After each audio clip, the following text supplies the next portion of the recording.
जय माँ भगवती हर हर महादेव। नमस्कार दोस्तों, स्वागत है आप सभी का हमारे यूट्यूब चैनल दत्तात्रेय अध्यात्म ज्ञान में। आज हम आज हम चर्चा करेंगे कि भगवान शिव की शिवलिंग की उत्पत्ति कैसे हुई और सृष्टि रचना से ही शिवलिंग किस प्रकार से सभी के बीच में है।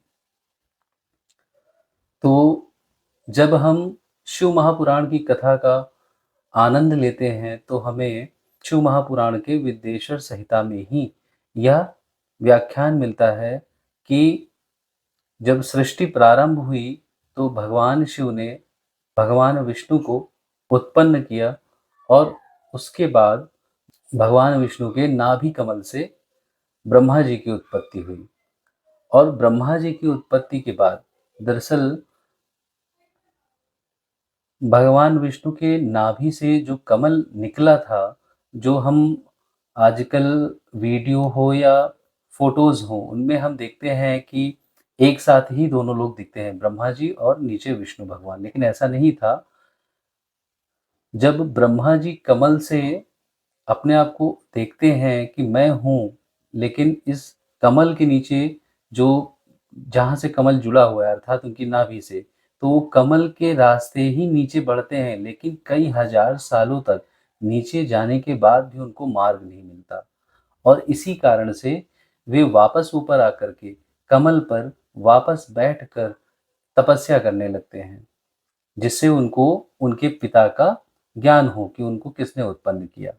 लेकिन कई सालों तक तपस्या करने के बाद भी उनको कोई नहीं दिखता। तभी अचानक उनके सामने भगवान विष्णु प्रकट होते हैं और वे ब्रह्मा जी को पुत्र कह करके संबोधित करते हैं। ब्रह्मा जी ये नहीं समझते कि अभी मैंने जिनकी तपस्या की है, दरअसल अब उन्होंने नाम से तो की नहीं थी, उनको ये तो मालूम नहीं था कि उनके पिता कौन हैं, लेकिन उन्होंने तपस्या की थी, तो जिससे विष्णु भगवान प्रकट हुए थे।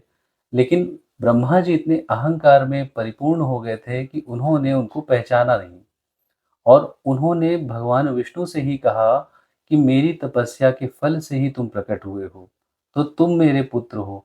और भगवान विष्णु तो जानते ही थे कि ये मेरे नाभि कमल से उत्पन्न हुए हैं, तो ब्रह्मा मेरे पुत्र हैं। इस प्रकार उन दोनों में परस्पर विवाद हो गया।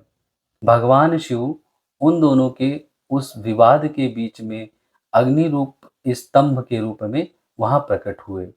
उस स्तंभ को देखकर उन दोनों लोगों ने अपनी महानता को छोड़कर, अपनी प्रशंसा और उस विवाद को छोड़ करके उस स्तंभ के बारे में सोचा कि हम दोनों से बड़ा, हम दोनों को बनाने वाला है, शायद ये स्तंभ उसी का है। तो इसके बारे में जानते हैं पहले ये क्या है। तो दोनों लोग तय करते हैं कि ठीक है। भगवान ब्रह्मा कहते हैं कि मैं ऊपर की ओर इसका अंत ढूंढता हूँ कि ये कहाँ से प्रारंभ हुआ है या इसका अंत कहाँ है। और भगवान विष्णु नीचे की ओर जाने के लिए तैयार होते हैं। भगवान ब्रह्मा हंस के रूप को ग्रहण करते हैं और ऊपर की तरफ बढ़ने लगते हैं और भगवान नारायण वाराह का रूप धारण कर नीचे की ओर बढ़ने लगते हैं और उस अग्नि स्तंभ का छोर ढूंढने लगते हैं। कई हजार वर्षों तक विष्णु और ब्रह्मा दोनों परस्पर ऊपर और नीचे बढ़ते जाते हैं, किंतु उन्हें काफी सालों के बाद, कई हजार वर्ष मैंने कहा, उतने दिनों के बाद भी उनको उसका कोई छोर नहीं प्राप्त होता। भगवान विष्णु तो जब छोर इतने दिनों तक नहीं प्राप्त होता तो वे ऊपर आने लगते हैं वापस।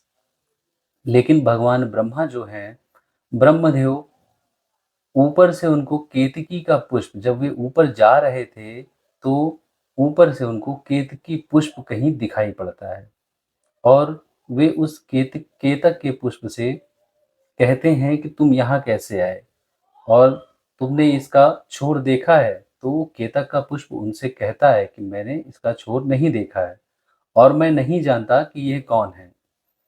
तो ब्रह्मा सोचते हैं कि विष्णु को भी इसका छोर नहीं मिला होगा और हो सकता है कि मिल गया हो। तो यदि मिल गया होगा तो मैं हार जाऊंगा, और अगर नहीं भी मिला होगा और मैं यह कह दूंगा कि मुझे छोर मिल गया है तो मैं जीत जाऊँगा। केतक के पुष्प से वो यह बात करते हैं कि तुम मेरे साथ नीचे चलो, तुमको मैं अपनी पूजा में श्रेष्ठ स्थान दूँगा यदि तुम मेरे लिए विष्णु से इतना बोल दो कि मैंने इसका छोर ज्ञान कर लिया है या प्राप्त कर लिया है। यदि तुम यह गवाही दे दोगे, तो तुम्हें एक विशेष स्थान पुष्पों में मिलेगा। केतक भी मान जाता है इस बात के लिए और ब्रह्मा जी के साथ नीचे आता है। नीचे आने के बाद जब विष्णु भगवान और ब्रह्मदेव एक साथ आमने-सामने मिलते हैं, तो उन दोनों में यह बात होती है कि आपको छोर मिला कि आपको मिला? तो विष्णु भगवान कहते हैं मुझे नहीं मिला और ब्रह्मदेव कहते हैं मुझे तो मिला, ये मेरी गवाही है, ये गवाह है केतक का पुष्प, आप चाहें तो इससे पूछ लें। विष्णु भगवान उससे पूछते हैं, तो केतक जिस प्रकार से उसकी ब्रह्मा जी से बात हुई थी, उसी प्रकार वह बोल देता है कि हाँ, मैं गवाह हूँ, मैंने देखा है इसका छोर ढूँढते हुए ब्रह्मा जी को। तभी क्रोध से युक्त हो भगवान शंकर वहाँ प्रकट होते हैं और सर्वप्रथम जैसे ही प्रकट होते हैं वैसे विष्णु भगवान उन्हें हाथ जोड़कर प्रणाम करते हैं और प्रसन्नतापूर्वक उनकी स्तुति करने लगते हैं। तभी भगवान शिव भगवान विष्णु को आशीर्वाद देते हैं और कहते हैं कि तुम सृष्टि में मेरे बराबर जो मेरा पद होगा उसी बराबर तुम्हारा पद होगा, तुम सृष्टि के संचालक होगे। लेकिन भगवान ब्रह्मा की तरफ देखकर उन्हें क्रोध आता है और वे उनका जो 5 सिर होते हैं ब्रह्मा की सृष्टि जब हुई थी, तो भगवान विष्णु उनका 5वां सिर जिससे उन्होंने झूठ बोला था, उस सिर को काट देते हैं।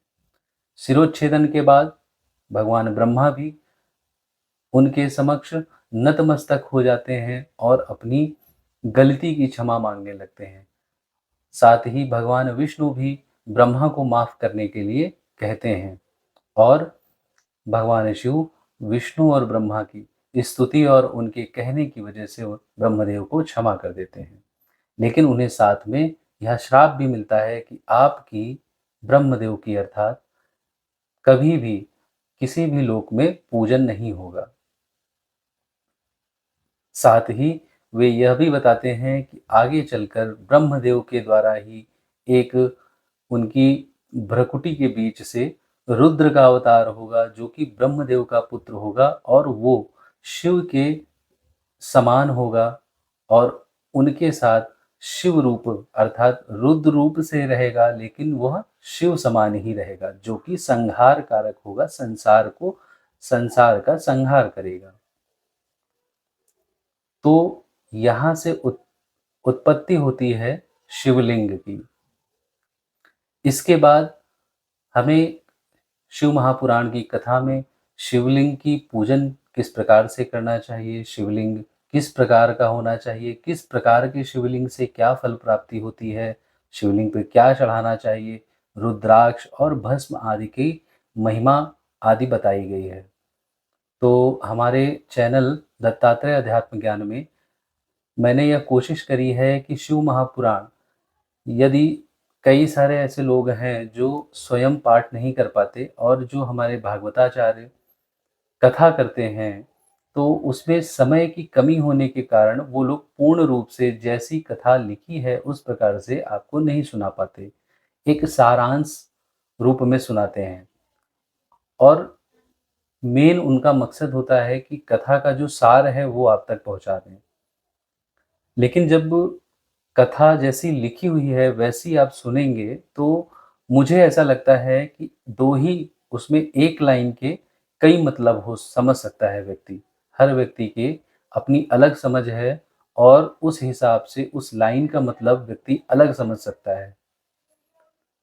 और जो व्यक्ति आपको कथा कह रहा है, तो वो जब अपनी समझ के हिसाब से सारांश आपको सुनाता है, तो सभी को एक ही सारांश समझ आता है। यदि जैसी पुस्तक लिखी है, जैसा पुराण है, वैसा ही सभी लोग सुने, तो सभी लोग कुछ अलग समझ सकते हैं। जो मैं समझूँगा, वह आप नहीं समझेंगे, जो आप समझेंगे, वह मैं नहीं समझूँगा। ऐसा सभी की बुद्धि अनुसार सब उसका अर्थ समझेंगे। तो हमने अपने चैनल पर कथा के श्रवण के लिए लाइव करना शुरू किया है और अभी तक शिव महापुराण के 7-8 भाग हम चैनल पर ला चुके हैं। तो जो लोग कथा सुनने के इच्छुक हों, वो चैनल पर कथा सुन सकते हैं। तो आज की ये वीडियो थी भगवान शिव के शिवलिंग की उत्पत्ति कैसे हुई, तो वो मैंने आपको सुनाया। वीडियो यदि आपको पसंद आया हो तो वीडियो को लाइक करिएगा। चैनल पर यदि आप नए हैं तो चैनल को सब्सक्राइब करिएगा और ऐसे ही वीडियो आपको आगे मिलते रहें तो बेल आइकन पर क्लिक करिएगा और वीडियो शेयर करने लायक लगे तो शेयर करिएगा। आज के लिए इतना ही। जय माँ भगवती। हर हर महादेव।